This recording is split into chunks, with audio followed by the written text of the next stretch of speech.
Good evening. I'm Rakesh Kalia, and I welcome all the viewers to the next episode of our webinar series titled Are School Leaders and the School Teachers Geared Up for Reskilling in the Post-COVID Schools? Viewers, today I am honored to have on the panel renowned school leaders from the Middle East. I'm excited to welcome Dr. Thakur Mulchandani, Director Principal, Sunrise International Private School, Abu Dhabi. Welcome, sir. Thank you. Madam Sanchita Verma, Principal, Indian School, Sohar. Welcome, ma'am. Thank you. Madam Abhilasha Singh, Principal, Shining Star International School, Abu Dhabi. Welcome, ma'am. Thank you, sir. Dr. Bhavna Gupta, Principal, Al Saad Indian School, Al Ain. Welcome, ma'am. Thank you, sir. So, friends, we have ushered in the era of Industry 4.0, also called as Fourth Industrial Revolution, that indicates current trends of automation, IoT, ML, AI, cloud computing, etc. Because COVID-19 has accelerated the pace of adoption of new technologies and is generating demand for the relevant workforce. Existing and future job aspirants need to upskill and reskill to meet the Industry 4.0 requirements. In the same vein, our schools too need structural and operational resetting. Our school leaders and the school teachers are flexing muscles to adapt to the new normal in post-COVID times. So viewers, let's initiate our today's discussion with Madam Abhilasha Singh. Ma'am, is it imminent for both school leaders and the school teachers to go for necessary reskilling? Please, ma'am. Thank you so much, Dr. Kalia, and good evening to the eminent panelists, the co-panelists of the session, and all the viewers. I would start with Elvin Toffler's quote that the illiterate of the 21st century will not be those who do not know how to read and write, but those who do not learn, unlearn, and relearn. Correct. So, that's where the entire experience of COVID-19 and also like being a teacher and now a leader of the school, this whole experience and the entire the learning of being a lifelong learner, and that's what even the new education policy also highlights, and also my guiding document and my guiding research paper at the moment is what you've spoken about, the World Education Forum's report on Education 4.0. Are we preparing our students for the fourth industrial revolution? So there too, it emphasizes on these 8 characteristics, and one of them is about lifelong learner. So yes, definitely. What we have learned from COVID-19 experience is that how agile the teachers are and have been in adopting to the new normal, and more than us, how agile the students have been to adopt to the new situation and to the whole bit of technology adaptation and work. So keeping that in mind and looking at how the future reskilling of the teachers has to be, first and foremost, as leaders, we need to keep in mind that the resources that we provide and how are we going to support our teachers, what will be the requirement in the future. And it's not there are the certain skills that are required, or the new knowledge that is coming to us is not on exactly what the teachers need, or do we have to completely change the paradigm of how the learning content is to be delivered. I'm sure there's a lot of research which everybody else is also reading up on. The whole thing is about how we support our teachers and how aware we are for what needs to be done in the classrooms. So this entire exercise of reading up and also moving away from how learning is to be delivered. And if we are aware of the new education policy and what it brings to us, this also talks about that more important, I must bring the PISA result and the recently released TIMSS result. And this is where the CBSE schools probably have to think about that how we deliver the content, how we approach the curriculum, and how this curriculum has to be delivered. So the didactic method of teaching has to go. We have to move away from that and bring more a continuum of social emotional learning, which is very important. And this also because the entire experience of COVID-19 school closure has really put in a lot of emphasis on social emotional learning. And we also know that students abilities increase, and especially academic abilities increase when they have this social emotional competency. So what we need to do in the future, where the learning is going, or where we as leaders have to lead our schools, definitely supporting the teachers and being very aware of how the curriculum has to be approached, how it has to be delivered, and where we have to move away from teacher control to giving more empowerment to student agency. Great. So, Thakur sir, your take on this, sir. Good day to all of you. It's nice to be here for this panel discussion. And it's a very great and a challenging question you have put to us as leaders. I'm sure the last 10 or 11 months precisely starts from March 2020, when things slowly began to, take a different shape. And we all were asked to close down across the world, not only India, but across the world. And we know what schools have been and what schools will look like.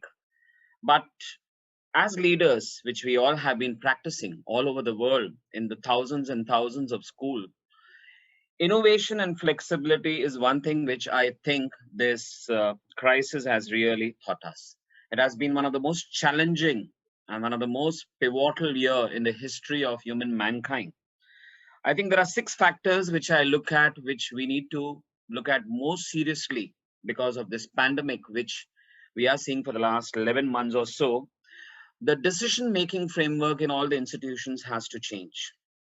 We cannot decide when things happen. I'm sure all of us decide in advance, but there has to be something very long and a strategic plan to meet the needs of the educational system. The needs of the educational system have changed drastically in the last 11, 12 months. Second is students' health. Yes, students' health needs to be looked into more seriously, more priority. So many of our children had disturbed homes, deaths in the family, parents job loss, and so many other calamities. So we need to look at students health more carefully, and once they are back to school, the sanitization practice, the social distancing norms, all that needs to be looked into more seriously and carefully. Third is initiating changes in the school social system. I'm sure all of us are used to crowded assemblies, crowded canteens, crowded programs, crowded celebrations. No more that is going to work. We will have to have a very, very dynamic, fluid, flexible, and innovative structure where our children can still enjoy the recess, can still have the online graduation, can still have the online activities, online competitions, online programs. And I think that's going to be a way of our life for years to come, till the COVID sees its death and the mask and gloves are put away. I'm sure that is something which all of you will agree. And the supervision of children is going to become still more. We all have been supervising our children 100% in all the schools across the world, but now that's going to be 200%. Next is facilitate recovery. Very important, as Mrs. Abhilasha has already pointed out. There have been so many learning gaps, and nothing can replace our children. We always say, children, your teachers are not enjoying this time away from classroom. We think about you. We hope you're safe and healthy. We miss your stories. We miss your smiles. We miss you. And we miss the classrooms with the energy you bring. And I'm sure the classroom learning is happening online, but classroom learning is classroom learning. Online learning is online. There are going to be so many gaps in our children's learning process. We will have to facilitate those gaps very carefully, taking support of all our teachers, our students, our high achievers. And I'm sure we'll have to work out strategies to overcome these learning gaps, which are imminent in all the schools across the world. The next is reopening and reimagining. Yes, we will reopen. We will have to imagine a lot of things, our professional developments, our calendars, our meetings, our programs, our schedules, our celebrations. All this will have to be kept in our eyes and in our views. We just cannot put away. So having a lot of online activities, online programs, online celebrations, online webinars, online professional development sessions, all this has to continue. And last is involving the student, involving the parent community and the community as a whole. We need to involve the parent community to see what challenges the schools are facing over the last so many months and how the schools can overcome these challenges with the support of this parent community and the community as a whole, by involving them in the classrooms, in interactions, in the school development plans, and all the other school programs. So I feel the changes are very imminent, and we as leaders have to embrace and follow these changes for a long, long time. Thank you. Great, sir. So, Sanchita ma'am, what do you have to say on this? Thank you, Mr. Kalia. So Welcome. when we say that, is it important or is it eminent for the school leaders and school teachers to reskill and upskill? And most of us say yes. So why reskilling or upskilling is important for us or for our team? We have to think, is our profession or occupation is the same now? So the answer is no. COVID has brought profound changes in the educational landscape, and therefore changes in the skills is very, very important. We are all talking about returning back to school, but can we return to the world as it was before? No. As Mr. Thakur said, without masks and gloves in the normal world. So right now we are not returning to a world which was as we left it. Do we want to build back better? Yes. Do we think that education has to emerge stronger than before? Because now we have social emotional issues, we have equity issues. Even in the Gulf, we have equity issues. We have the digital divide. We have faced the problems of haves and have-nots. When at home, people now need 4 devices. Parents are working from home and 2 children or 3 children. So to accomplish all this, we need to reskill ourselves. So, and upskill ourselves. As far as reskilling is concerned about teachers, so reskilling is like having an entirely different job. So along with content expert, they are now well-being managers. They are health and safety officers. Before, if anything happened in the school, a teacher could send a child to the first aid room. Now she has to recognize the symptoms, not only mental, physical, as people are combating with the loss of their near and dear ones or with the job losses and other things. And as the title aptly said about thought leaders, so we reskill ourselves as thought leaders. We have to offer more insight, more guidance, and we are all collaboration has increased, improved, but a kind of personal relationship. So now we have to look for more richer and more meaningful relationships. Teachers have upskilled themselves during COVID period in technology and other things, but they have to upskill and reskill themselves in many other areas so that education emerges stronger post-COVID scenario. This is what I have to say. Great, ma'am. Yes, ma'am. Dr. Bhavna. Thank you, Mr. Rakesh. Welcome. Good evening, everyone. Good evening. Good evening, all panelists and all viewers. As like before me, as ma'am has said, that reskilling and upskilling. So I would also be like to share my views on that only. And we have seen this major shift, and this shift of distance learning has challenged knowledge, mindset, and skills of our workforce. Even like previously, whatever we say that nice to have skills in digital integration were there, now they are becoming must-have skills. And this reskilling has already started. As you said, the question said that is it eminent for both school leaders and teachers to go for necessary reskilling in post-COVID time? So I will say that this reskilling has already started. It's on the way. In my opinion, like pushing this further. So before that, we need to prepare a ground and look into the need of upskilling also. So when we talk about reskilling, we should think about upskilling also. Upskilling of the competencies which teachers already have.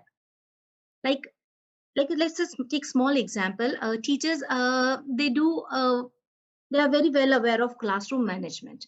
So they know that how is the classroom managed. But now, in this new scenario, they need to understand the requirement of digital class.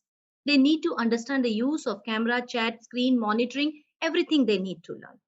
Then, before they were managing a set of students, like in one particular setup. Now, what is happening? They are managing setup of students in two different setups, face-to-face and online simultaneously. So that is also one of the challenge which our teachers are facing, which they know how to manage class in the particular setup. So we can upgrade them to handle both the situations simultaneously. Then one more thing, as sir also mentioned, that initially they were handling large groups. So instead of now large group, they need to focus on smaller groups. So when this focus on smaller groups is there, and they have to meet the learning for all children, or I must say that the learning gap has increased. So for meeting or reducing this learning gap, there is a requirement of differentiation. So our teachers know that what is there, how to teach. Now only they have to upskill it to bring into class the differentiation in teaching. This will help children, or this will help teacher to fill the learning gap. Now, as far as reskilling is concerned, everyone has already spoken on it. Like what is needed? It's required that like we should be on upper hand for ICT. Daily integration of LMS. Our teachers, we have to prepare our teachers for this daily integration on LMS.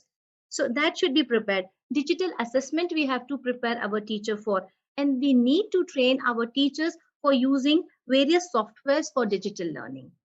So these are the things which we can do for our teachers. But as an educationist, what is needed on our part is that we need to recalibrate our hiring and evaluation process. It is one of the important factor.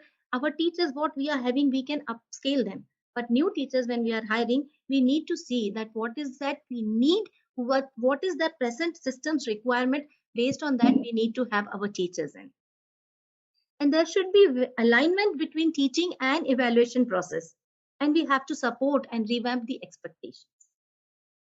So what my say on this is like both leaders and facilitators, we have a big responsibility and opportunity. I will say it's not a big opportunity, like rather a unique opportunity to redefine skills and develop a system that allows our teachers to learn, unlearn, and relearn the knowledge, mindset, and skills which is necessary to succeed in this new normal. Great. That's what I would like to say. Great, ma'am. So, viewers, age-old sage-on-stage model of teaching learning is poised for change in the post-COVID schools. And student-centered learning is making more sense now, for sure. So, Abhilasha ma'am, my next question is to you. Which new paradigms in teaching learning do you envisage in post-COVID schools? Thank you so much again, Mr. Kalia.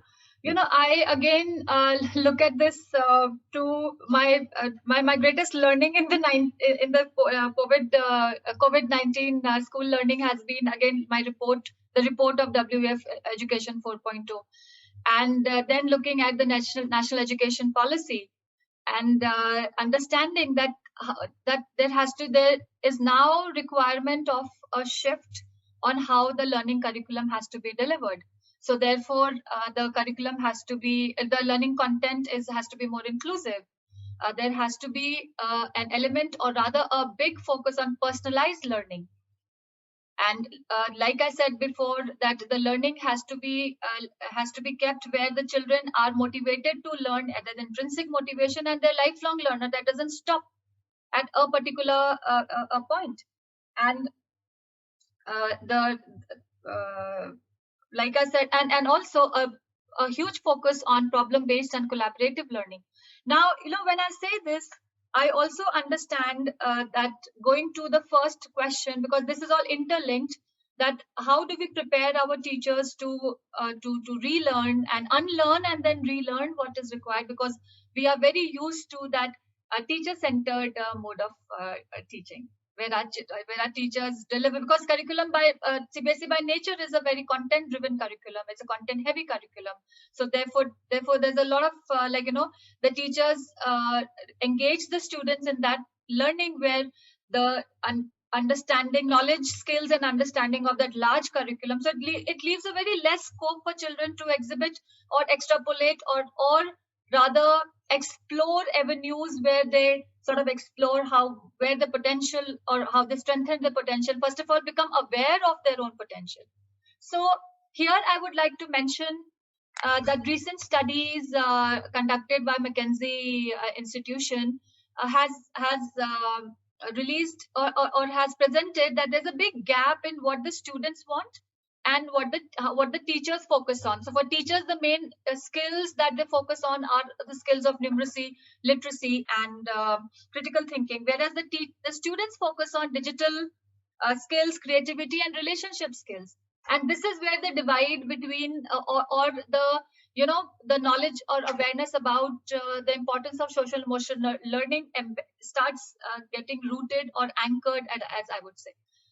So therefore, what is exactly needed, or what changes in focus or what alignment or realignment of our focus is needed, is that we personalize learning for our students. It has to be student driven, it has to be student owned, and at the same time, the empowerment or empowering the student agency with voice and choice. This is again very important. So all the digital content or the digital literacy that we have seen as an upskilling and reskilling in our teachers, and all of us are more knowledgeable. We are moving into 2021 with a heightened knowledge of the edtech tools that are, and I personally believe in using classrooms for conversations on use of education technology for social good.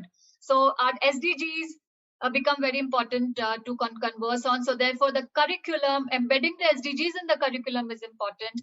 I'm sorry, we are talking particularly about skills over here, but then being an SDG ambassador, this is very close to my heart, and also the awareness for everyone that 2030 is a collective responsibility. And at the same time, we are looking at our young learners who are going to be employable by 2030. So what skills they will require at that time, what jobs will be available for them. So all that requires a heightened focus by leaders. At the same time, the buy-in by the teachers, because what happens is that as leaders, something that you bring to the table, the success rate depends on what is the buy-in by the teachers. Whether they have a shared vision like you, whether they share the passion of the leader. So therefore, then when that buy-in is there, then the success rate of delivering the program becomes, the entire success of that lies in that, when the teachers have the 100% buy-in. So that again is question related to the first question, where the skills of the leaders is also required over here, that how great you are and how good are you at selling this program to your team. And then at the same time, also looking at, very interesting, I was reading an article, and this, I think it was the Swedish airline or some European airline. I'm very bad at remembering names. What happened during the last year is that when there were job cuts, and definitely airlines took a hit maximum because of the lockdown, they trained their staff to become medical, to handle medical emergencies. So they trained the staff to become nurses, caregivers. And imagine, so you had an employability skill that kept you in work, and at the same time, the company took care of that the people were not out of jobs. So similarly, like I think ma'am also mentioned here, that the same kind of thing where teachers were not just teachers, they were also OSH officer, or they're part of the COVID response team. So that kind of additional skill. So that scope that the students must be first of all, teachers themselves and self-awareness, and the students for self-awareness. So the social emotional learning again is very important aspect of the new normal. When we get back to school, we have to ensure that the curriculum looks after or has a social emotional learning content embedded in the curriculum, because by experience, the students you have a connect with, the teacher is more successful. That teacher is more successful, which has a better connect with the students, and those students deliver a better academic result, who have a heightened or a developed social emotional competency. And I am researching now on gig economy, because this is something that again was one of the learning experiences in a webinar that I attended. The entire summer vacation holidays when we were, we were also upskilling ourselves. So here is again, entrepreneurship is going to be a very desirable, at the same time economically also advantageous skill for the students. So gig economy and entrepreneurship, this also should be the focus of the leaders when the children we are planning for the new academic year. There's a lot to talk about on this, but time is limited, and I'll hand it over to Dr. Thakur now. Thank you So so much. I would like to add one thing to what Abhilasha said. She said by 2030 we have to prepare children for jobs, and our responsibility and duty is to prepare children for those jobs which exist now or which we can foresee will exist in 2030. But we also have to equip and prepare our children for the jobs which do not exist today, but will be there tomorrow. Exactly, Right. ma'am. We have to prepare them for the jobs which are not going to most of exist. the jobs which are going to be there and which we are not aware of. So how suddenly children will take up those kind of jobs, and how quickly they will acquire skills for the job which do not exist today. So, just allowing myself a few more minutes. Agility and adaptability, resilience. These are three again strong. I don't know if it's a skill or it is a competency, but this again is a big requirement for our students and our children with our nuclear family setup, and our students whom we pamper so much. And the government also helps in that area where the children are now a pampered lot. Our children resilience, critical managing crisis, adaptability to changing environment, and agility to adapt to the changing environment. These are skills, key skills for success, and in the future. So this is again where as leaders we need to focus, because our teachers will have to allow that space. So no more focusing on just delivering the board results and pushing our kids only in the to dive into the books, but rather creating that space and opportunity around them that they explore that area where they develop these skills. And technology is here to stay. And technology has to be used, or technology is going to elevate teachers' ability to improve results and progress with their students. So rather than seeing it as something that as a threat, the teachers have to embrace it.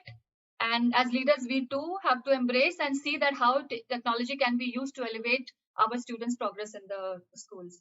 Great, ma'am. So thanks for your interesting insights, Abhilasha ma'am. Friends, the most important element of school leadership is to develop a shared vision around standards and success for all the students. Effective school principals ensure that their schools allow both adults and children to put learning at the center of their daily activities. So my next question is for Thakur sir. Sir, which hard and soft skills school leaders must acquire to manage academics in the post-COVID schools?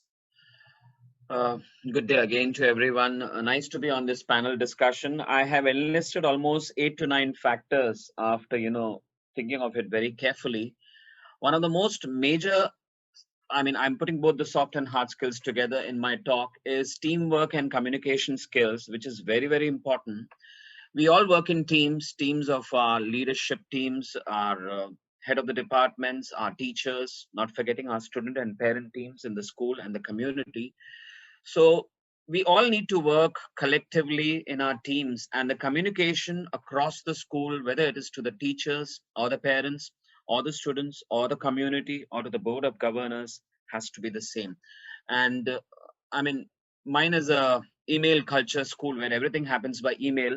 So touch wood, all my teachers talk the same language. That is, whatever is sent across to them, the same thing is communicated to them by the teachers, to the parents, and to the community.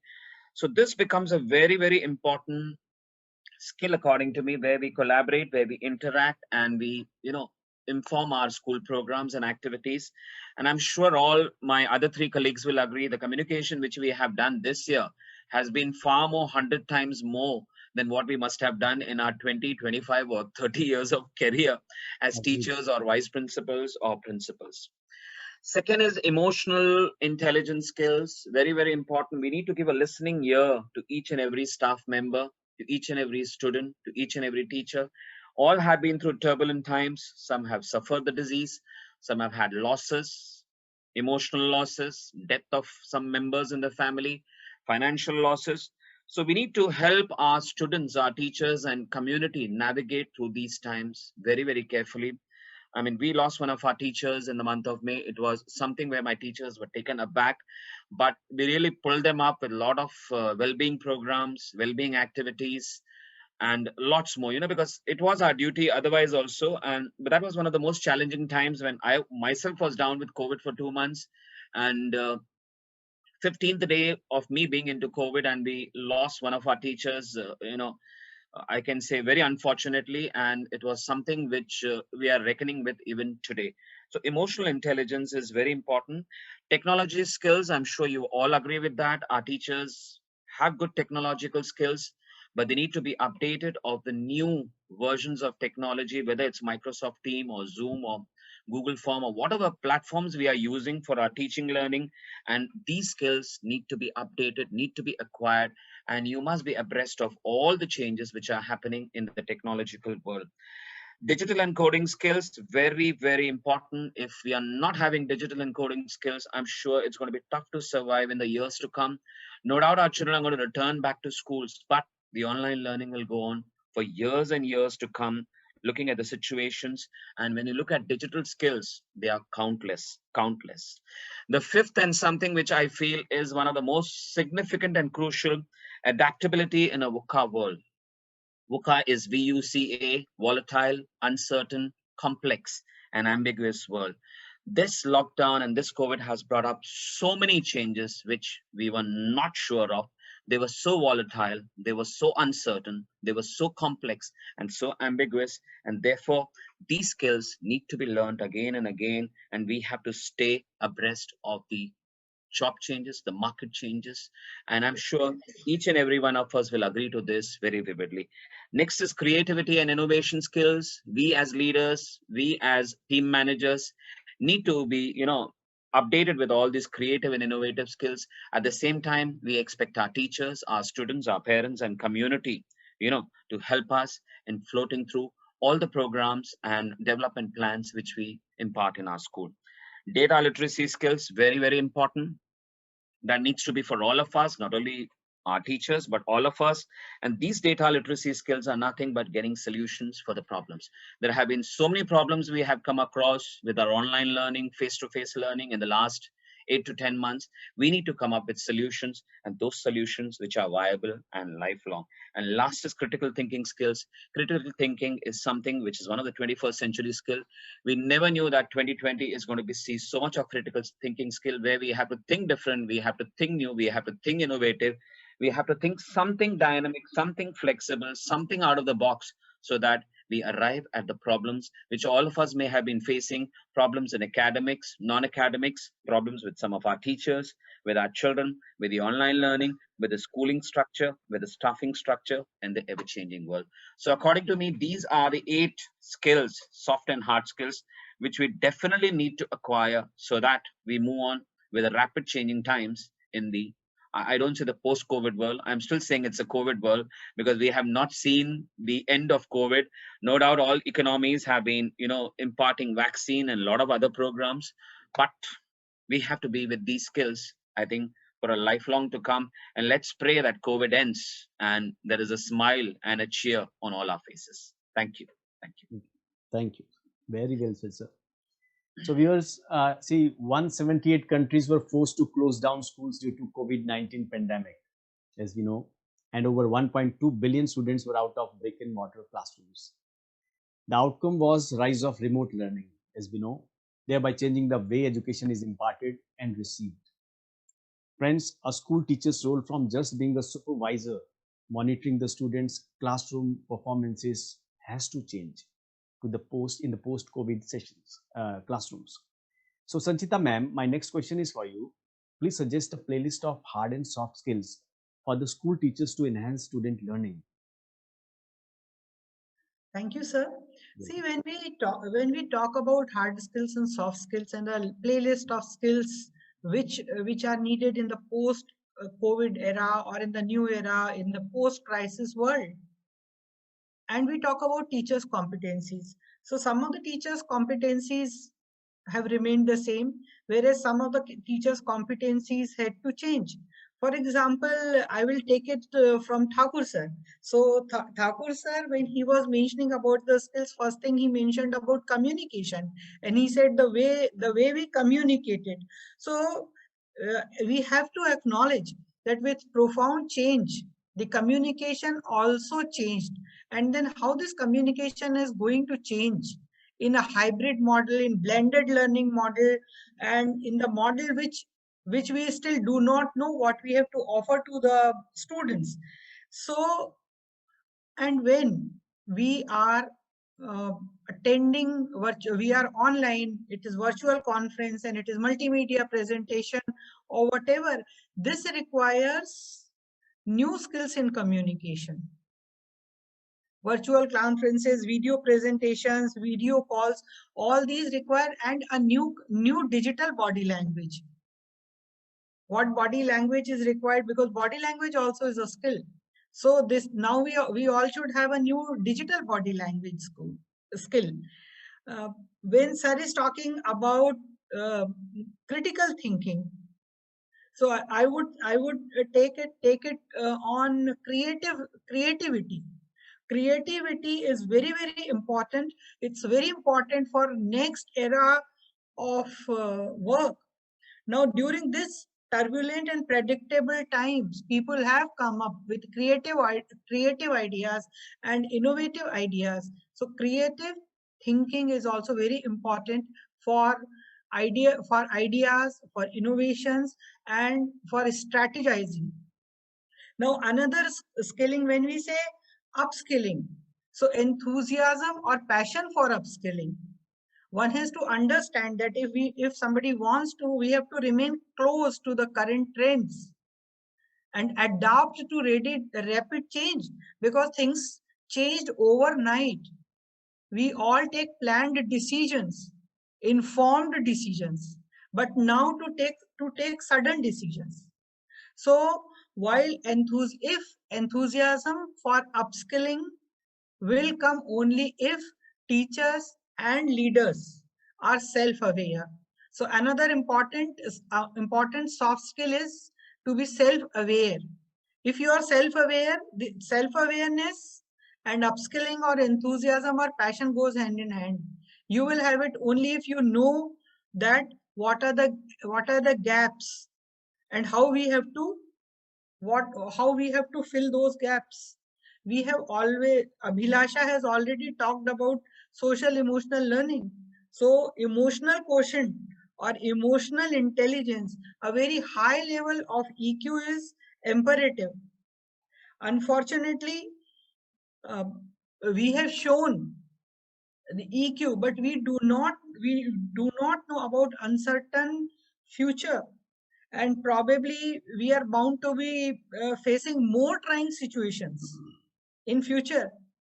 I'm sure now when we are working, when board exams are rescheduled in the month of May, so we have a time where we have present 10th and we are promoting 9 to 10. So we have 2 10s and 2 12s, right? So every time a new situation is there which we have to face. So now, if we are emotionally intelligent, you can become a top performer in your workplace. Then the most attractive skill all the time, not only during current time, I say, is adaptability. It's important not only COVID, post-COVID, but all the time. This is we have faced as adversities and challenges which we could not foresee only because we could adopt.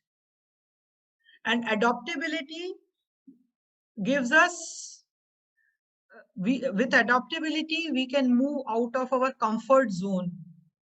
And if we are adaptable, then definitely it gives rise to growth mindset rather than a very obsolete, no, we resist to change. I always say, I am a school principal, but I was a biology teacher. So if we do not adopt, we resist to change, then we become extinct like dinosaurs. So adaptability, problem solving, resilience, we can bend, but we will bounce back. We can bend, but we will not break. About agility and flexibility, Abhilasha has already said it. That agility, learning to manage our response to change quickly, become more flexible, become more productive. So agility, flexibility, enthusiasm for upskilling, effective communication, problem solving, all these soft skills are there. Now, as far as hard skills are concerned, hard skills can be acquired as more technical trainings are required, or say computational training is required, how to multimedia document, now multimedia documentation is required. When we ask our teachers to submit their lesson plans or their APPs or curriculum plans, so now we are teaching them multimedia documentation submission. And with this multimedia documentation submission, next it goes to for the schools to make a big repository, so that now it is available to the entire school with uploading it on any cloud server. So training can be imparted, formal education can be imparted as far as hard skills are concerned. And as I said, the teachers have already upgraded them in certain hard skills. And as per the model which will evolve, we are predicting it, and we are trying to build those hard skills and soft skills in our teachers. And I'm sure during this pandemic period, all the schools have taken very good care of their staff, students, and parents by running mental health and wellness programs. And the school counselors were available online, through telephonic discussions or through Google Meets to parents and teachers, offering their advices and their suggestions in difficult times. In Oman, we have launched, in all the 21 schools in Oman, we have launched a pilot project about happiness curriculum. So that pilot study is going on, and the entire model will be made based on this pilot study. And this emerged from our school, from Indian school Sohar, for all 21 schools, so that when the next session starts, otherwise we were all doing it in isolation, our own mental health and wellness programs. So but now we have launched it for entire Oman, and it has been done by the board of directors for Indian schools in Oman. So these are the hard skills and soft skills which will be required in post-COVID era. Great. So we all wish that new year, new hope, and new vaccine, all this offer really optimism to all of us. Correct. Well said, ma'am. So, friends, data in the 21st century is akin to oil in the 18th century, an immensely untapped, valuable asset. Data is also useful, to personalize learning. When you know who needs enrichment and who needs remediation, it's possible to provide more individualized instruction. Yes. This helps all students get what they need to succeed, right? So, Bhavna ma'am, which skills do teachers need to execute data-driven instruction in a blended learning setup in schools? Sir, just one thing I would like to comment. So when you say about remediation and enrichment, so while we are in school, we say remedial classes, we conduct. And we conduct some subject enrichment classes, or we say achievers or something. So what happened when the school became online and we had to conduct? So we thought that's not good thing publicly to say remedial classes, because again that social emotional problems with the students, that I'm in a remedial class. So we thought what to do. So we said we are having two types of classes. One are booster classes. That means booster classes and enrichment classes. So booster classes, to boost, that means this is just another term. Communication, you're saying how we modified our That is a communication. better way to But put we it. modified the communication. Correct. Very well. Ji, ma'am. Yes, sir. So, So, so sir, as your question says that which skills do teachers need to execute data-driven instructions? Yeah. And especially in our blended learning setup. Correct. So, like sole purpose of education is that school students should learn. And using data to improve learning experience in our school is the way to future. This is what you all must be agreeing with this, that this is the way to future. As everyone is saying that now we need to understand child. Like teachers need to understand that what is going on in child's head. It is very important for her to understand this, because then only she'll be able to help them. And we have to develop this culture of data driven instruction in our schools. So when we skills teachers should develop for the way developing or using this data. So there are few points which I have just jot down. So first thing what I think is teachers should see how they can collect data. So previously what data was it's not some standardized data only they can use. Data can be collected in many ways. It could be internal data also, it could be external data also. By observation also teachers can collect data, by assessment, internal assessment also teachers can collect data, and by standardization or standardized assessment also teachers can collect data. And this data is not it's not only for academics. It could be used for non-academic purpose also.